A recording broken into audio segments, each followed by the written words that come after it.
Shalom saudaraku semuanya.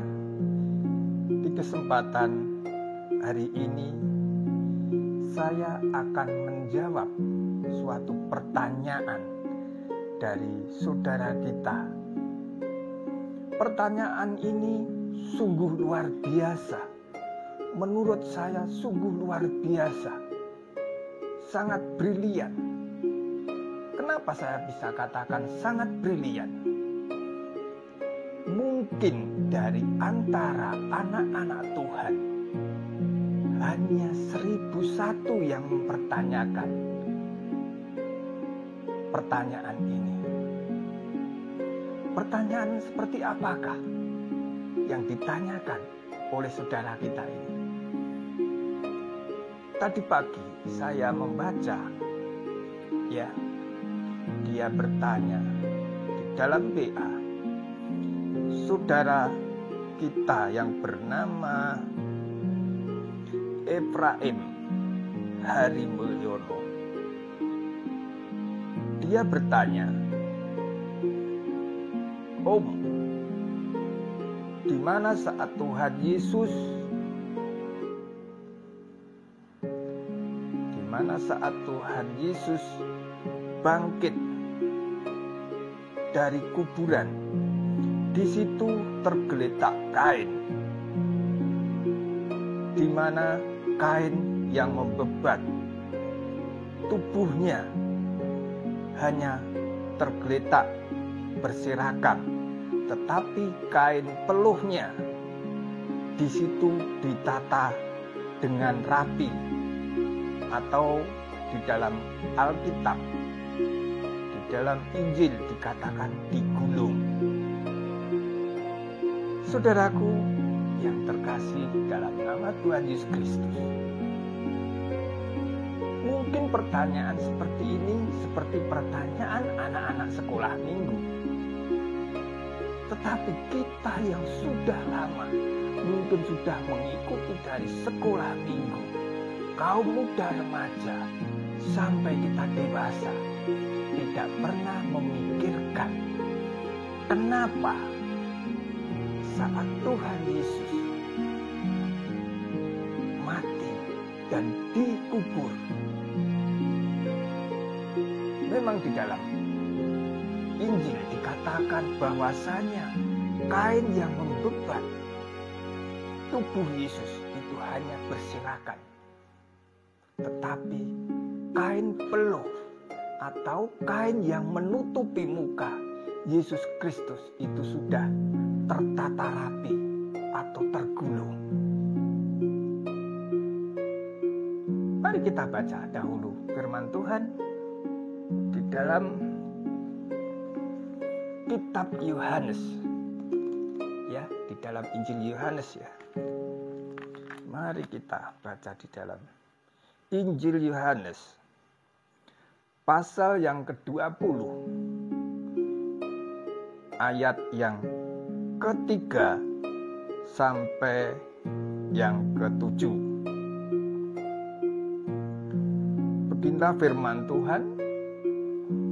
Maka berangkatlah Petrus dan murid yang lain itu ke kubur. Keduanya berlari bersama-sama, tetapi murid yang lain itu berlari lebih cepat daripada Petrus, sehingga lebih dahulu sampai di kubur. Ia menjenguk ke dalam dan melihat kain kapan terletak di tanah, akan tetapi ia tidak masuk ke dalam. Maka datanglah Simon Petrus juga menyusul dia dan masuk ke dalam kubur itu. Ia melihat kain kapan terletak di tanah, sedang kain peluh yang tadinya ada di kepala Yesus tidak terletak dekat kain kapan itu, tetapi agak di samping di tempat yang lain dan sudah tergulung. Saya ulangi lagi ayat yang ke-7. Sedang kain peluh yang tadinya ada di kepala Yesus tidak terletak dekat kain kapan itu, tetapi agak di samping di tempat yang lain dan sudah tergulung. Saudaraku yang terkasih dalam nama Tuhan Yesus Kristus, seperti pertanyaan saudara kita, Ephraim Hari Mulyono ini sungguh luar biasa. Kenapa? Ya, mungkin kita juga sekarang baru tahu kenapa Yesus kok hanya menggulung kain peluh saja, kain yang menutupi kepalanya saja, tetapi kain kapan yang membebat tubuhnya hanya tergeletak saja di tanah. Saudaraku, mungkin ini semuanya menurut kita semuanya selama ini itu tidak ada artinya. Ya, biasa sajalah. Tetapi kita juga harus belajar berpikir mulai saat ini. Kenapa hanya kain peluh yang digulung, yang dirapikan oleh Yesus, tetapi kain kapan yang membebat tubuhnya dibiarkan tergeletak di tanah. Saudaraku yang terkasih dalam Tuhan Yesus, kalau kita dimintai jawaban seperti saudara kita, apa jawaban kita? Mungkin ada yang mengatakan, ya suka-suka Yesus lah. Mau digulung atau tidak, itu suka-suka Yesus. Atau hanya kebetulan saja yang digulung hanya kain peluhnya, tapi kain kapannya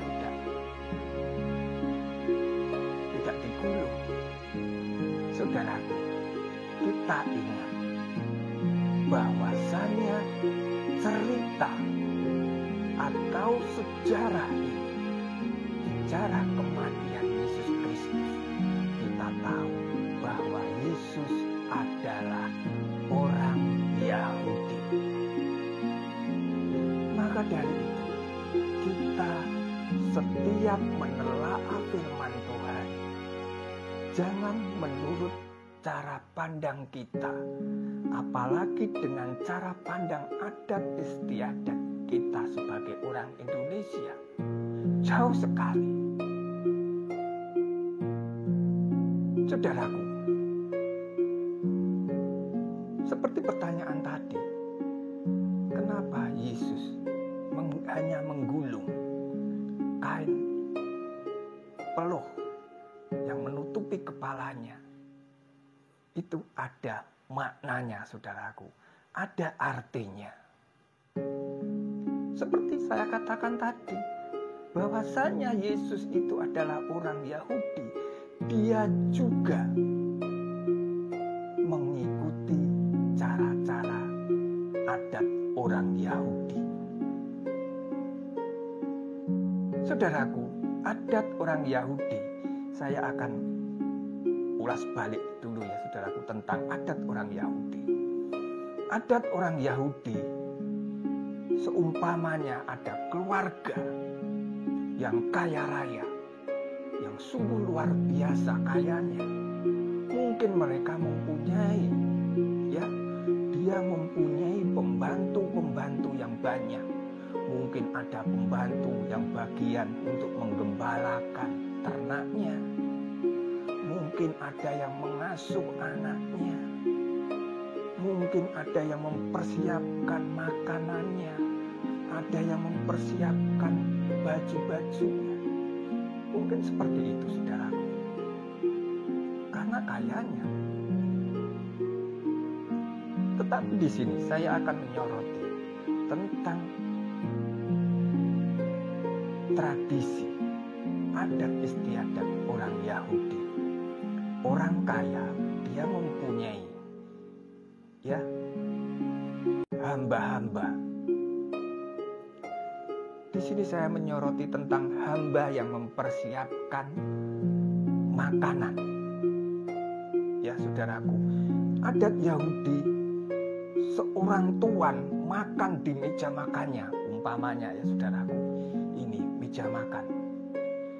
Tuannya mau makan, otomatis ya pembantu ini mempersiapkan hidangan-hidangan di mejanya. Nah, seperti kebiasaan orang-orang di Indonesia, terutama orang-orang ya mungkin dikatakan orang yang hidupnya kelebihan atau orang kaya, di situ ya mungkin tidak seperti meja ini ya, kotor ini ya saudaraku. Di situ disiapkan makanan, minumannya ya. Mungkin kalau tuannya itu tidak pakai sendok, mungkin pakai tangan, harus disiapkan kobokan untuk cuci tangan. Begitu juga harus mempersiapkan yaitu kain peluh, yaitu untuk ya kalau orang Indonesia bisa dikatakan untuk serbet ya saudaraku, untuk membersihkan tangannya setelah dia membasuh. Nah saudaraku, apabila seorang tuan makan di mejanya itu tradisi orang Yahudi ya, makan ini di sini contohnya ada ini kain ya, kain serbet ini untuk membersihkan tangan. Saudaraku, adat Yahudi, tuannya makan, umpamanya saya makan di sini ya, di situ tuannya makan, setelah itu dia membersihkan tangannya seperti ini ya, membersihkan, setelah itu udah. Itu tandanya apa saudara? Itu tandanya tuan itu sudah selesai acara makannya. Itu yang pertama. Kalau kain peluhnya, kain lampinnya ini ya, saudaraku, sudah di ya mungkin di gini karena sudah kumal gini, itu tandanya setelah itu tuannya pergi, itu ya hambanya itu melihat, oh ternyata tuanku sudah selesai makannya. Itulah tradisi orang Yahudi. Tetapi kalau orang Indonesia, kita seumpamanya makan di rumahnya orang, kita ada kain serbet seperti ini untuk mengelap tangan, tapi kita ya gini-gini kan buang, itu kan tidak sopan saudara. Tetapi saudara, itu tadi yang pertama. Tetapi apabila tuan itu makan, ya makan, tetapi kain peluh atau kain untuk membersihkan tangannya, ya ibarat saya tuan, saya makan di sini, tetapi posisinya kain ini masih seperti ini, serbet saya enggak, tetapi saya pergi. Hamba itu juga tahu, oh tandanya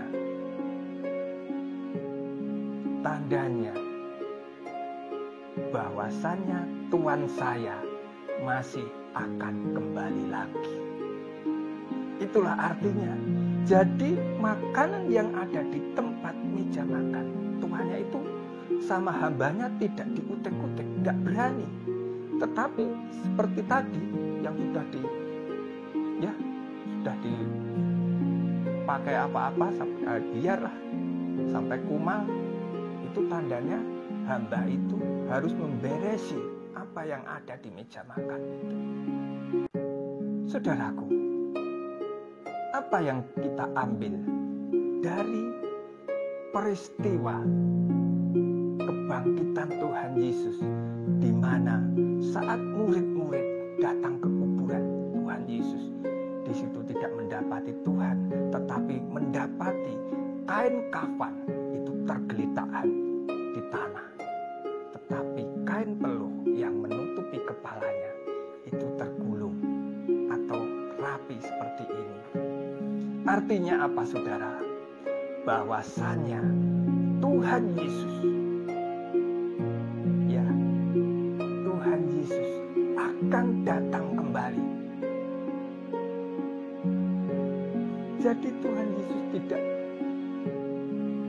ya, Tuhan Yesus tidak hanya mati, bangkit kembali, naik ke surga sudah, tetapi pekerjaan Tuhan masih ada, yaitu akan datang kembali ke dunia ini untuk menjemput kita semua sebagai anak-anaknya, sebagai pengikut-pengikutnya.